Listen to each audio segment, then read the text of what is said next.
Assalamu alaikum guys, so this is Salman here and you're watching Blackest Ultimate. So if you guys are new here, if you haven't subscribed my channel yet, so kindly subscribe my channel, press the bell icon, hit the like button, and here's my Instagram ID, just follow me if you like.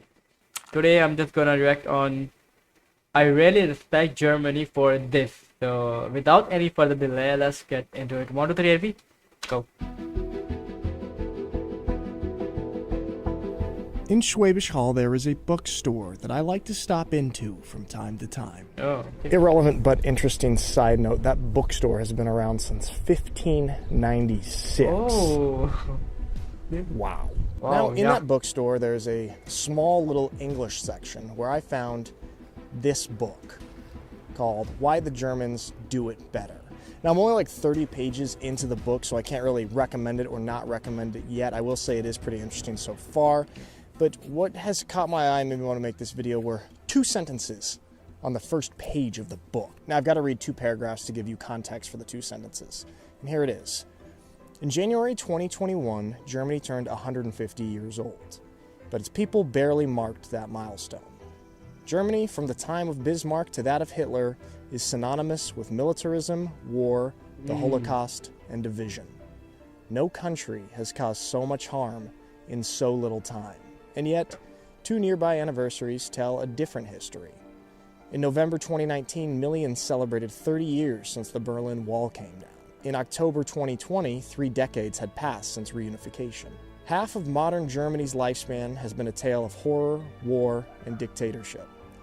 The other half is a remarkable tale of atonement, stability, and maturity. No country has achieved so much good in so little time.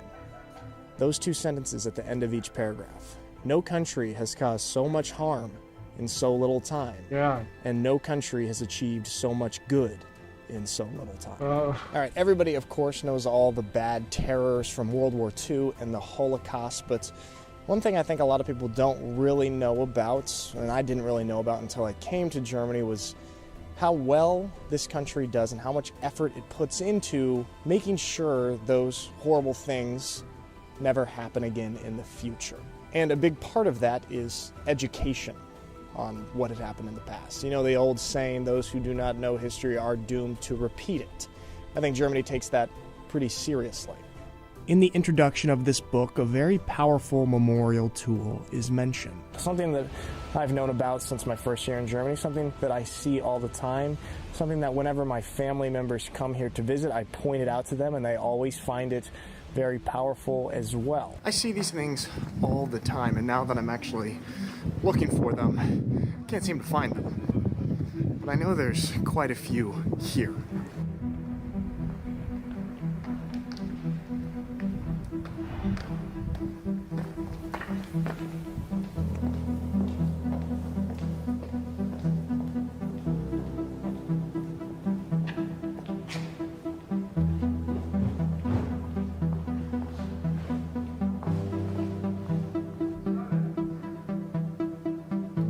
The Stolpersteine, or stumbling stones.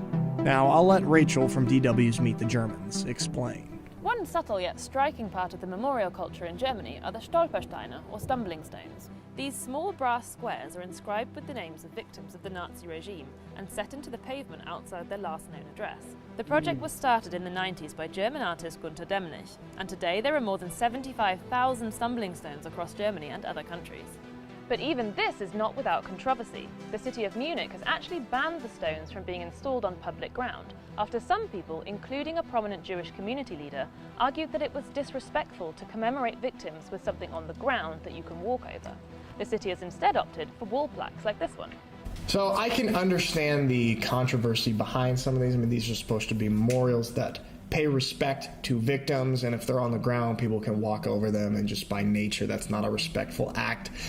So I understand a little bit of the controversy behind them, but I'm actually a fan of these. In my opinion, it lowers the barrier of entry for modern day people to learn about history and to be educated about history.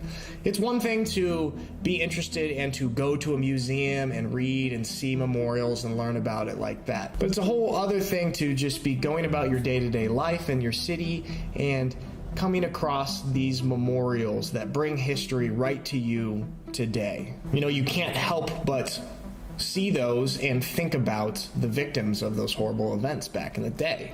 It's a pretty powerful experience to be walking into a cafe or restaurant, seeing these stumbling stones on the ground, reading the names of the people and what their ultimate fate was, and then going into that building and looking at the walls, at the floor, at the window, and now having a connection to individual people or families, and to actually be able to think about them while you're there in that building. I think that's a pretty powerful experience, and it's something that you almost can't help but experience when you see these things.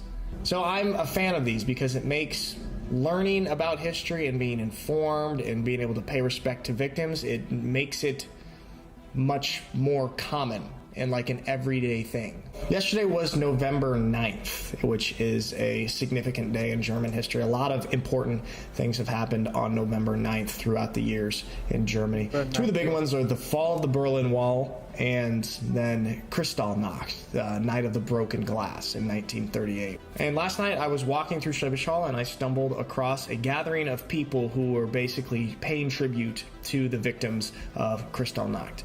They were gathering there, giving a little speech about some victims, playing some music, and really making sure that history is not forgotten. I mean, here we are 80 years later in Germany with these German people who had nothing to do with those horrible events of the past, but take a responsibility and feel a responsibility to make sure that history is kept alive and that people don't forget about it, and to make sure that type of stuff doesn't happen again. Yeah. I really respect that.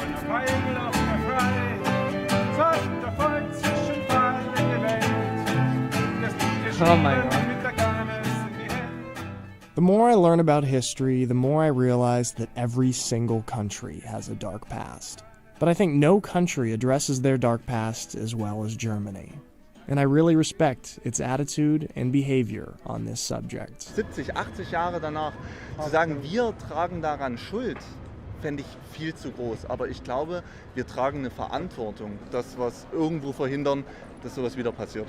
If you're a German viewer, you probably knew about these. This probably isn't anything new to you, but I remember when I first discovered these after coming to Germany from the States, I was like, wow, that's pretty cool that they do that. I think that's a really powerful memorial tool. And I've been meaning to make a video about it for a while, and I think the introduction of this book kind of sparked me to do it. So yeah, guys, that is all for today. Thank you so much for watching my videos. I hope you have a lovely day, and I will see you next time.